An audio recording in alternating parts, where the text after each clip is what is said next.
After 5 months of uncertainty, court battles, political maneuverings, and blatant attempts to derail democracy and the will of the Guyanese people, Dr. Mohamed Irfan Ali was sworn in as the 9th Executive President of the Cooperative Republic of Guyana on August 2, 2020, a day that marked the beginning of a journey of unprecedented transformation in Guyana with the unparalleled benefits for her citizens in these COVID-19 times. Prime Minister, thanks for joining us. Today marks the 100 days in office since you were sworn in. What is your assessment of how the government would have dealt with this challenge over the 100 days since you've been in office? Well, thank you, Shakil, for having me here today, and hello to our viewers. If we're talking about the challenges from coming into office, perhaps we should talk a little bit about the challenges that led us into office. As you know, we had elections on the 2nd of March, and the PPPC won those elections, but it took us 5 months of post-elections struggle to get to office. And during that 5 months, we had to appeal to the international community.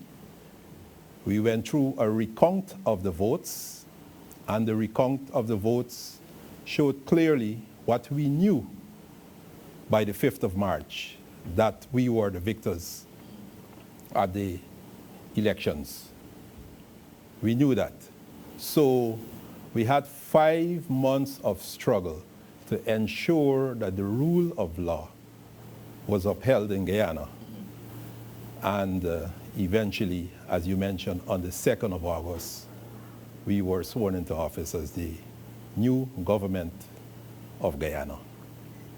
From then to now, indeed, it was 100 days of hard work, 100 days of dealing with challenges in the interest of the people of Guyana. And to come back to your first question, COVID-19. COVID-19, we had to deal from day one with the major challenge facing the Guyanese people, the pandemic COVID-19. We met a situation where there were 2,000, as the previous administration claimed, 2,000 testing kits in country, and just about 50,000 face masks, limited PPEs for the frontline workers. And we basically had to hit the ground running.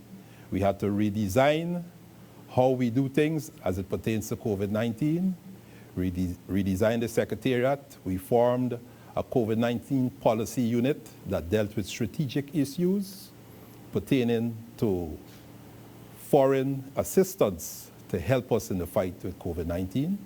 And that unit, we had myself as the coordinator, the new coordinator of the COVID-19 task force, the Minister of Health, the private sector, representatives from CARICOM, PAHO, and the United Nations UNDP office in Guyana. And quickly, we were able to put together a number of assistance to help us in the fight against COVID-19. And you will hear more from the Minister of Health when he comes to do a similar program with you. But we have moved from 2,000 testing kits to over 60,000 testing kits. We've moved from 4 ventilators to now over 50 ventilators in Guyana. And we have regional hospitals with ventilators. We've moved from having limited PPEs to protect our frontline workers to now having adequate PPEs. Now in country we have over 1 million masks, so we can share out to our frontline workers, and we have several organizations that are even sewing masks in Guyana to assist in mass distribution. And we have ramped up the whole awareness of the COVID-19 measures, because we believe that once we can communicate to the people the importance of adhering to the COVID-19 measures, that itself will curb the spread of COVID-19 in Guyana. So wearing the mask, social distancing, and sanitizing. That message was spread throughout the length and breadth of Guyana. We've prepared hampers, not only from the government side, but we have the assistance, with the assistance of the private sector, civil society, and we distributed hampers, food hampers and sanitization hampers to all communities in Guyana. So that itself is one of the success stories of our 100 days. We've been able to curb the spread of COVID-19 in Guyana. We've been able to test more people for COVID-19 in Guyana. When we came into office, it's just about 40, the maximum 40 tests were done per day for COVID-19. We're at a stage now where we're doing over 300 tests daily for COVID-19. And we have the capacity of going right up to 1,000 tests per day for COVID-19. So this is the administration that hit the ground running and was able to make some changes to quickly curb the spread and have us today at a stage where we're no longer afraid of the disease, but we have been able to utilize scientific knowledge to confront the disease and to curb the spread of the disease and to treat people who are affected by the disease.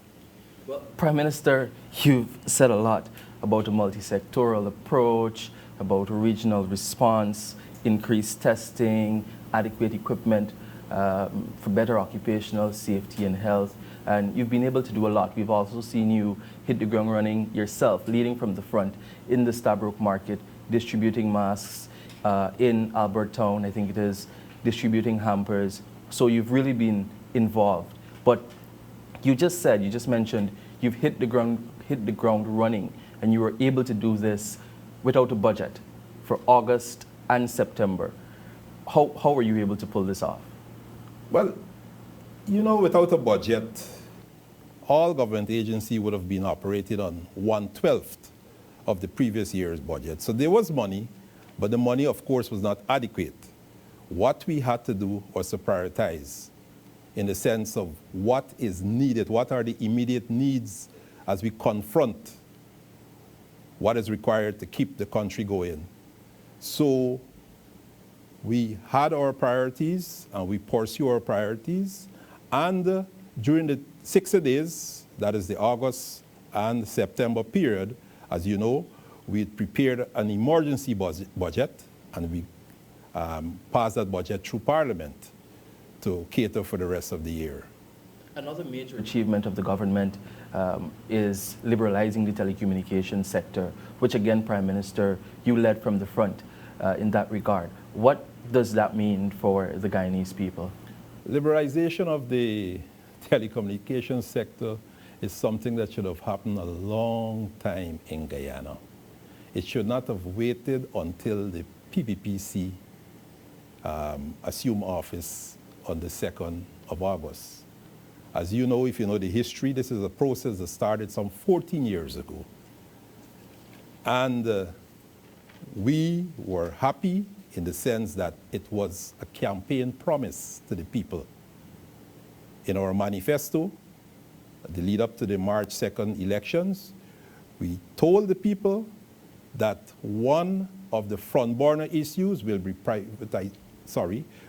liberalization of the telecommunication sectors, so they can immediately reap the benefits that will come from liberalization. And we are happy that we were able to do it way within the 100 days. And right away, you and many other Guyanese have already started to reap the benefits of that liberalization. You're paying less per call per minute now. You're paying less per bandwidth. There are more investors who are approaching the telecommunications sector. And at the end of it all, everything will belong to the benefit of the people of Guyana. Less rates in terms of rates and better service eventually will be available for all Guyanese. And another important aspect is bridging the divide, bridging the ICT divide. So more and more communities like in the hinterland, which are not receiving good service, more and more their service will improve. And so it will be a benefit for all the people of Guyana. Because with competition will lead to better service, will lead to better pricing in the ICT and telecommunications sector. Prime Minister, energy, that is another sector that is under your purview. And again, we've seen big gains, at least structural work in that sector since you've come in. Leading from the front, I saw you tour one of GPL's main facilities also. The cost of electricity and the reliability of electricity has always been a challenge for Guyanese. How will you address the energy mix? I've heard you speak a lot of times about the energy mix in a long-term, short-term, medium and long-term way. How will you deal with the energy sector for Guyana? Well, the whole issue of the energy sector and reliable and affordable energy will remain a challenge for a while for us in Guyana. However, we will confront the challenge because we feel, just like in telecommunications, better service and better pricing will improve the life of the people. And a government that is people-centered will also work on improving the reliability of electricity in Guyana. As it is, we're producing just about what is needed, what is demanded by the people in Guyana.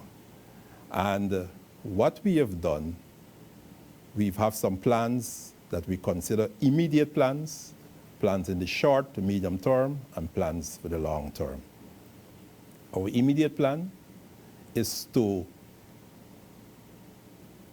increase the power that is available by buying power locally. We have a deal with Giftland, a contract was signed with Giftland since December 2019, and what we've done, we've operationalized that contract.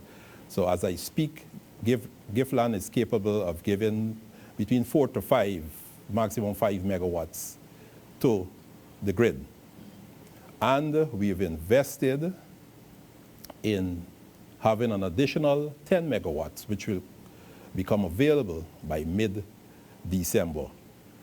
The whole aim is to ensure that as we go into the Christmas holiday periods, we have enough power to provide reliable electricity to the people. There's a lot of work going on transmission and distribution network. We're trying to repair and keep the transmission and distribution network serviceable, so that will minimize power outages as we approach the Christmas period. In the medium term, short to medium term, you heard a lot about gas to shore, and I can tell you, I can promise you and promise the people of Guyana that the gas to shore project is another front burner project for us. And with that project, our aim is to have 200 to 250 megawatts being delivered to the people of Guyana. And I know other speakers would have reported that we can do it by the end of 2023. But I would want to tell the people of Guyana that by Christmas 2024, we in Guyana will not have to worry about reliable electricity, because we will complete that project, and that itself will add, as I said, 200 to 250 megawatts to the grid, and basically that will solve the electricity problem for generally people on the coastline, especially in the Demerara-Beast interconnected system.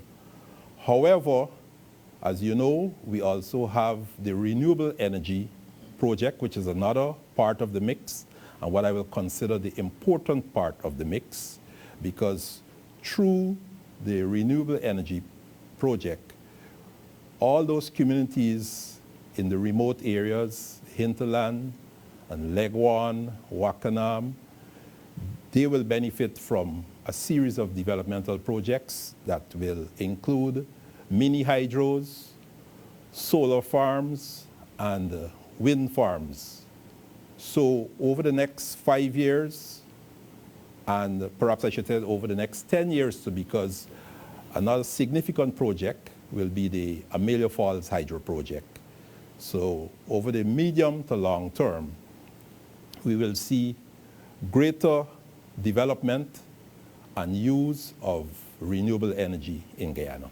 So we have renewable energy, we have gas to shore, we have increasing the capacity of the grid to make it a bit more reliable, much more reliable than it is at the moment. And what is important too is that with the gas to shore project itself, we'll see a massive reduction in the electricity rates, somewhere between 50% reduction in what you're paying for in electricity. And I'm sure that'll be do good for the commercial sector as well. That will be good for the domestic, for the households, for the commercial and industrial sector as well, indeed. So, Prime Minister, dealing with COVID-19, increased reliable energy, we spoke about increased energy, COVID-19. Let's talk a little bit about the infrastructure, right? You know, the government has started to do put a lot of structural things in place, the Demerara Harbour Bridge, a bridge across the Quarantine. Tell us about the plans for the government when it comes to the infrastructure sector. Well, there are several what I refer to as transformative infrastructural projects that you will see be rolled out over the next 5 years by this government. The subject ministers will talk in detail about those projects whenever they come to do a similar program, you know, the first 100 days. But what you will see over the next 5 years, there will be better roads, there will be bridges, and several other projects that will basically transform Guyana. Hotels, you heard about hotels, okay? The whole aim is to improve the infrastructure and to make Guyana a center of investment where foreign direct investment will find Guyana attractive. More hotel rooms for conventions, right? More venues that are developed for tourism. So the whole aim of these infrastructural projects is to improve life for the people of Guyana and to make Guyana attractive to foreign direct investment. Again, Prime Minister. And to create employment for Guyanese. Yeah. So again, we spoke about the liberalization of the telecommunications sector, energy, improved infrastructure. You've been in office for 100 days, Prime Minister. Since then, what is your overall assessment of the government's performance? Well, you know, our government is a people-centered government. Whatever we do, the people of Guyana, and it doesn't matter whether they voted for the PPPC at the last election, we are now the government, and our developmental approach is for all the people of Guyana. This is the first 100 days, but then we are now going into the preparation of our budget for 2021. And what we're looking forward to is better health facilities, better school facilities, better housing, better infrastructure, possibilities of increased employment for the people of Guyana, and every other project or programs that will improve the life of the people of Guyana. And we don't want to wait until 2025 to do it. We're doing it now. Prime Minister, you sort of answered my next question, but I'll still ask you in case you have anything to add. My next question to you would have been, we spoke about the 100 days, and you just told us about a lot of things that the Guyanese people may be able to benefit from going forward. From now, 100, 200 days, 300 days, first year, for the next 5 years, how do you see the Guyanese people benefiting from a PPPC government?